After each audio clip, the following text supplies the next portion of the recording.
कला में अगर कलाकार और ऑडियंस के बीच का ट्रस्ट टूट गया तो वो अच्छा नहीं होगा।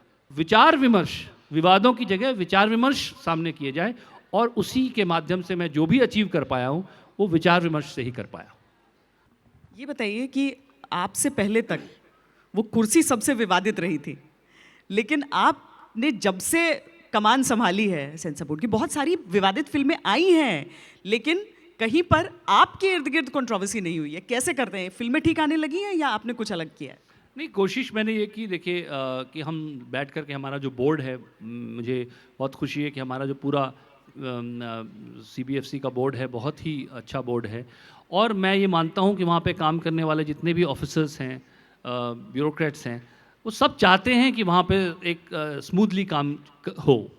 लेकिन जो नेचर ऑफ जॉब है उसमें जो आप सिनेमाटोग्राफ एक्ट है उसको फॉलो करते हैं, कई चीज़ें आपको, क्योंकि CBFC का जो काम है वो बड़ा मुश्किल है, क्योंकि it is there to create a balance between cinematic sensibilities and societal responsibilities. वो कहीं बीच में, मैंने भी इस वेंटेज पॉइंट से कभी चीज़ों को देखा नहीं था कि एक सीन का किसी व्यक्ति के लिए कितने और मतलब भी हो सकते हैं। तो समाज की जो कई वर्ग हैं उनके प्रति संवेदनशील होना वो बहुत आवश्यक है कला के लिए, क्योंकि कला में अगर कलाकार और ऑडियंस के बीच का ट्रस्ट टूट गया तो वो अच्छा नहीं होगा।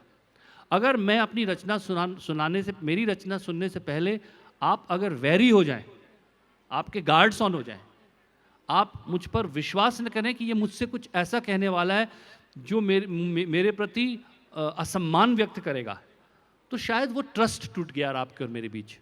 जो हमारे बीच जो एक राब्ता होना चाहिए, हमारे बीच जो एक रिश्ता होना चाहिए, वो ख़त्म हो गया कहीं। और अगर वो ख़त्म हो गया तो ना कलाकार अपनी रचनाएं ढंग से कर पाएगा और ना उस रचना को अप्रिशिएट करने वाले लोग रहेंगे। तो वो ट्रस्ट बचाने की आवश्यकता है, और वो तभी बच सकता है जब एक ऐसा माहौल क्रिएट किया जाए, जिसका मैं प्रयास करता रहता हूँ लगातार, जहाँ पर विचार विमर्श, विवादों की जगह विचार विमर्श सामने किए जाए और उसी के माध्यम से मैं जो भी अचीव कर पाया हूँ वो विचार विमर्श से ही कर पाया। चूंकि मंच साहित्य का है, इसीलिए मैं आपसे आग्रह करूंगी कि हम ज़रा आपकी रचनाओं की ओर बढ़ें। जैसा मैंने सभी दर्शकों से कहा भी था कि आज आपका वो रूप हम देखेंगे जहाँ पर बोल नहीं है बल्कि सुर भी हैं, तो हम उस दिशा में बढ़ना चाहेंगे। प्रश्न, देखिए, मैं आपको एक कविता सुनाता हूँ कि हम सब में एक व्यक्ति और होता है कि तुझमें कोई और रहता है, तुझमें कोई और रहता है। गौर से सुनना बीच बीच में, जाने वो क्या क्या कहता है, तुझमें कोई और रहता है। तेरी हरियाली के अंदर एक टीला है रेगिस्तानी, तेरी हरियाली के अंदर एक टीला है रेगिस्तानी। एक संतुलित तू है और तुझमें ही रहती है नादानी। घाव छुपा है पर बहता है, तुझमें कोई और रहता है। गौर से सुनना बीच बीच में, जाने वो क्या क्या कहता है।